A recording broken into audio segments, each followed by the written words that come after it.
Bismillahirrahmanirrahim. Wa ala ali Ibrahim fil alamin innaka Hamidum Majid. Ya ayyuhalladzina amanu taqullaha haqqa tuqatih wa la tamutunna illa wa antum muslimun. Bapak Ibu jamaah salat Isya dan Tarawih, semoga Allah Subhanahu wa ta'ala melimpahkan kita berkah dan rahmatnya.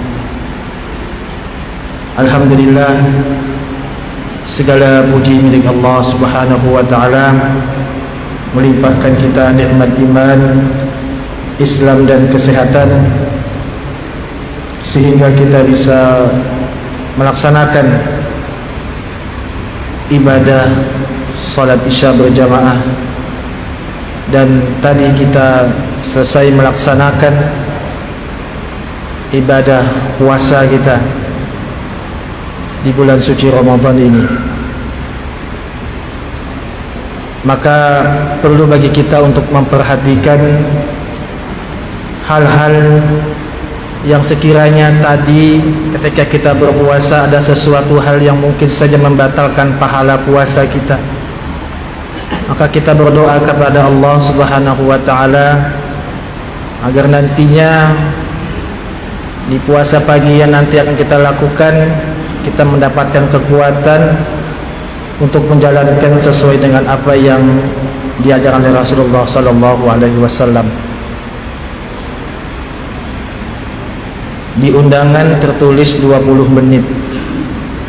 Masih ada waktu kurang lebih sekitar 18 menit. Materi yang disampaikan kepada ulun adalah tentang tertib dalam sholat. Maka penting bagi kita untuk kita mengetahui tentang bagaimana sih kita ini tertib dalam sholat. Materi yang diberikan kepada kami oleh panitia memanatkan untuk menyampaikan tentang tertib dalam sholat. Karena sholat kita tahu bersama adalah amalan yang pertama kali dihisab oleh Allah Subhanahu wa ta'ala. Awwalu ma yuhasabu abdi yaumal qiyamati sholat. Amal yang pertama kali dihisab oleh Allah Subhanahu wa ta'ala atau dihitung oleh Allah Subhanahu wa ta'ala adalah sholat kita. Kata Rasulullah, bila dia baik maka baiklah seluruh amalnya, jika dia buruk jelek maka jeleklah seluruh amalnya. Maka penting bagi kita untuk memperhatikan ibadah sholat ini. Dalam kitab-kitab fikih disebutkan, dalam fikih Said Sabiq disebutkan bahwa sholat itu adalah ibadah yang dilakukan dengan gerakan maupun ucapan dari takbiratul ihram sampai dengan salam. Maka ada ketentuan-ketentuan ketika kita melakukan yang namanya ibadah sholat itu. Maka sholat ini akan menghapuskan daripada dosa-dosa kita, Pak. Ramadan ini juga akan menghapuskan dosa-dosa kita. Tadi bapak-bapak sholat Jumat, itu dosa Jumat satu dengan Jumat yang lain dihapuskan oleh Allah Subhanahu wa ta'ala. As-salawatul khams wal jum'atu ila jum'ah wa Ramadan ila Ramadan mukaffiratun lima bainahunna ijatunibatul kabair. Salat yang satu dengan salat yang lain,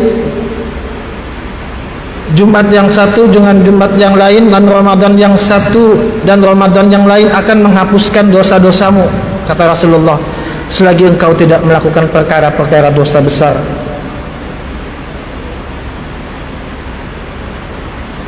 Maka sholat ini merupakan satu perkara yang akan menghapuskan dosa-dosa kita. Maka setidaknya mudah-mudahan waktu cukup untuk menyampaikan ada 3 hal yang perlu untuk kita perhatikan ketika kita hendak melakukan ibadah sholat. Yang pertama adalah mari kita meluruskan niat kita kepada Allah Subhanahu wa ta'ala. Innamal a'malu binniyat wa innamal likulli imri'in ma nawa. Sesungguhnya setiap amal itu tergantung pada niatnya. Setiap orang akan mendapatkan apa yang dia niatkan. Kita datang ke masjid, jangan takut dengan mertua. Kita datang ke masjid, jangan takut dengan anak kita yang sekolah di sekolah Islam. Karena anak dapat tugas untuk mencatat siapa yang berceramah, siapa yang menjadi imam. Kita malu kepada anak datang ke masjid.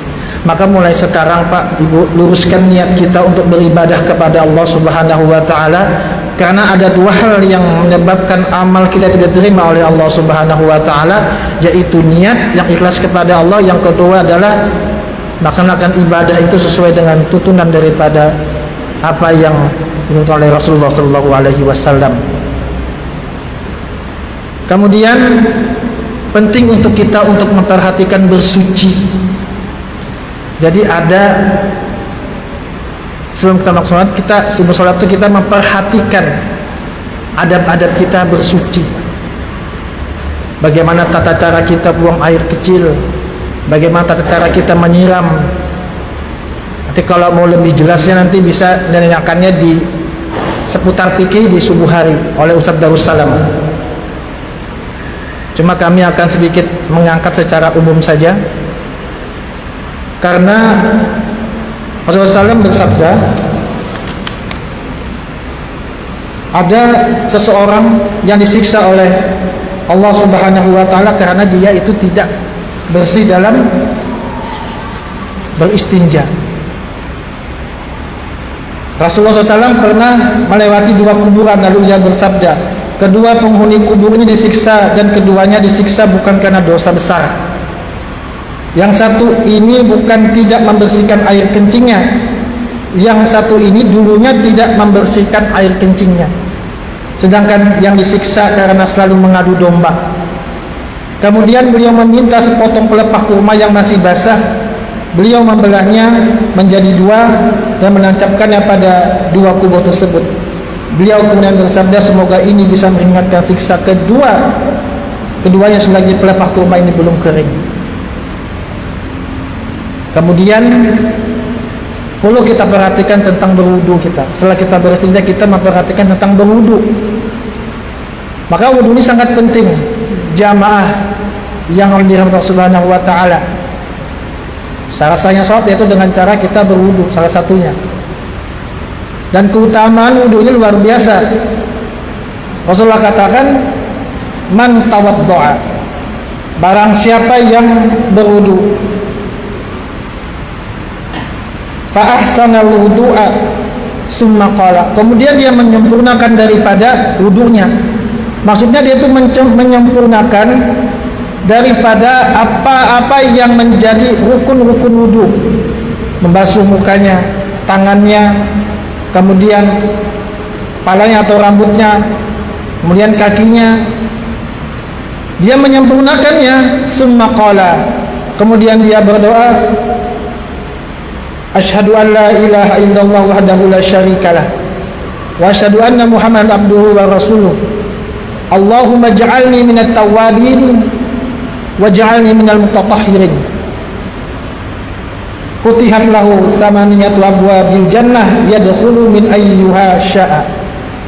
Kata Rasulullah, barang siapa yang tadi setelah dia berwudu dia berdoa tadi, berdoa asyhadu an la ilaha illallah wa asyhadu anna muhammadar rasulullah, Allahumma ja'alni minat tawwabin waj'alni minal mutatahhirin, maka kata Rasulullah, dengan dia membacanya, melainkan akan dibukakan baginya 8 pintu surga. Ia akan masuk lewat pintu mana saja yang ia mau.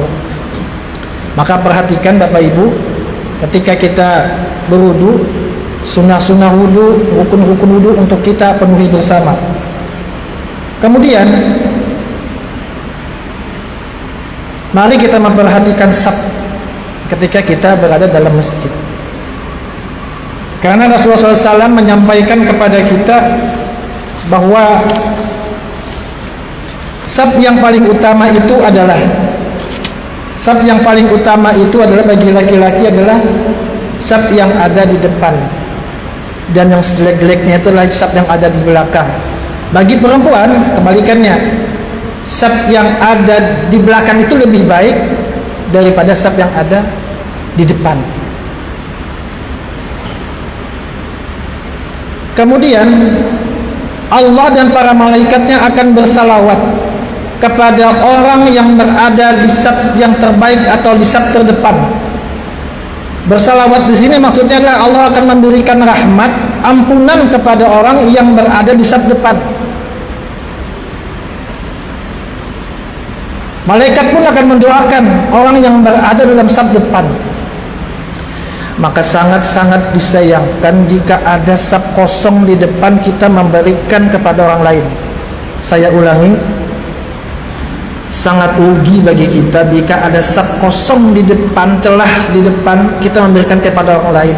Maju pian bae ulun di belakang aja, nyaman pakai kipas angin misalkan kayak itu. Di muka ini tidak ada kipas anginnya.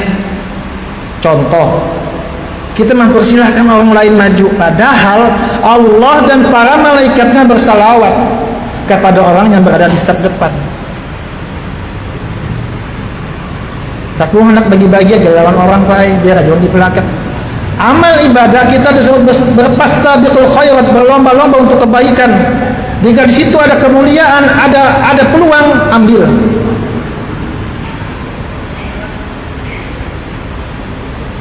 Kita tidak tahu, Pak, ampunan Allah itu datang dari mana saja. Apakah dari saf depan, apakah kita sedang berzikir kepada Allah Subhanahu wa taala, kita tidak tahu. Kemudian yang kedua adalah saat sholat. Maka perlu untuk kita perhatikan saat kita sholat. Saat kita sholat, kita perhatikan untuk kita tertib dalam ibadah sholat. Kata Rasulullah, aswa'un nas sariqatal ladzi yasriqu min sholatihi. Qalu ya Rasulullah wa kaifa yasriqu min sholatihi? Sejahat-jahat pencuri adalah yang mencuri dari sholat. Para sahabat bertanya, wahai Rasulullah, bagaimanakah pencuri dalam sholat itu? Qala, Rasulullah bersabda, la yutimmu ruku'uha wa la sujuduha. Dia tidak sempurnakan ruku dan sujudnya. Hadis riwayat Ahmad. Maka tenang, Pak. Ketika kita salat itu jangan terburu-buru, jangan kebanyakan kita melihat jam. Lawas banar imam ini. Nah, jadi ketika kita beribadah kepada Allah, ada tata cara kita beribadah kepada Allah, tidak cepat-cepat. Kita bertemu dengan pimpinan, dipanggil gubernur misalkan Pak Rusdi diundang ke gubernur. Pak Rusdi aja saya kasih contoh, yang dekat saya sama Pak Rusdi, diundang dengan gubernur. Apa yang beliau lakukan? Beli baju baru kira-kira, Pak, gosok baju, siap-siap sudah. Bahkan mungkin menyampaikan kepada kita, ulun saya diundang gubernur, alhamdulillah. Diundang gubernur, datang sekalinya di ujung dua duduk, tidak ketemu gubernur, tapi sangat senang hati. Ada bertemu gubernur, baju disiapkan, sepatu disiapkan. Maka ada adab-adab ketika kita menemui Allah Subhanahu wa taala. Tertib kita menemui Allah Subhanahu wa taala sebelum sholat, saat sholat, maupun sesudah sholat. Dalam sholat, ruku harus rata kita, Pak. Jadi kata Rasulullah, itulah orang yang mencuri dalam sholat, dia tidak menyempurnakan rukunya dan sujudnya. Jamaah yang Allah Subhanahu wa taala. Kemudian dalam kita membaca Al-Fatihah, ini sering kami ulangi kembali. La sholata lima lam yaqra'u bifatihatil kitab. Tidak ada salat bagi orang yang tidak membaca Al-Fatihah. Terjadi khilaf daripada para ulama mengenai orang di belakang makmum, di belakang imam yang membaca Al-Fatihah ketika salat jahar. Ada yang mencukupkan bagi imam saja, dia tidak membaca. Ada yang tetap membaca suratul Fatihah daripada hadis yang kami bacakan tadi. Di luar daripada konteks perdebatan ini, maka kami lebih condong untuk membaca Al-Fatihah baik sebagai makmum ataupun sebagai imam ketika sholat jahar ataupun sholat sir. Nah, ketika kita membaca Fatihah itu diperhatikan. Bismillahirrahmanirrahim. Bismillahirrahmanirrahim. Dengan nama Allah yang Maha Pengasih lagi Maha Penyayang. Hati-hati kalau pian mengganti baik. Bismillahirrahmanirrahim. Ha ganti ha besar. Dengan nama Allah berubah artinya. Yang menurunkan segala penyakit lagi berkepanjangan. Ada juga goyonan ini Pak. Mungkin saja corona ini datang itu karena kita salah baca basmalah Pak. Ini goyonan saja. Maka perhatikan ketika kita membaca bacaan dalam sholat. Kemudian yang terakhir adalah sesudah sholat. Sesudah sholat kita perhatikan Pak. Kita sudah sholat, Assalamualaikum warahmatullahi atau Assalamualaikum warahmatullahi wabarakatuh. Assalamualaikum warahmatullahi wabarakatuh. Ada 3 macam itu redaksi hadisnya. Ada 4 macam. Ada yang lengkap. Nanti silakan yang ingin bertanya di subuh. Ketika kita salam, maka kita diperintahkan untuk membaca istighfar 3 kali. Astagfirullah, astagfirullah, astagfirullah. Pelan-pelan kita baca Pak. Jangan sambil mengantuk. Kalau mengantuk kita di rumah saja. Rasulullah mengatakan, barang siapa yang membaca subhanallah 33 kali, alhamdulillah 33 kali, Allahu akbar 33 kali, berjumlah 99 ditambah dengan la ilaha illallah wahdahu la syarikalah lahul mulku wa lahul hamdu wa la kulli syai'in qadir, genap menjadi 100 kata Rasulullah, maka dosanya akan dihapuskan oleh Allah sebanyak buih di lautan. Maka kita beradab ketika kita membaca zikir. Subhanallah, subhanallah. Jangan mengantuk sampai tunggu-tunggu mengantuk. Berdoa pun kita begitu juga Pak. Berdoa kita angkat tangan yang benar. Minta kita kepada Allah, jangan sambil tertidur, jangan sambil mengantuk. Karena kita pun marah ketika ada anak kita minta kepada kita sambil mengantuk. Minta untuk ulun makanan tapi sambil mengantuk, minta sesuatu kepada kita sambil mengantuk, maka kita pun akan menjadi marah, maka kita pun akan menjadi kesal.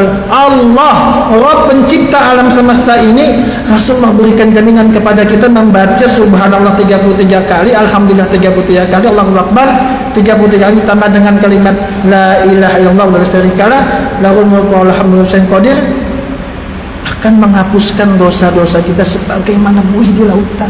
Luar biasa Pak. Saya ulangi karena kita tidak tahu di mana ampunan Allah itu akan turun.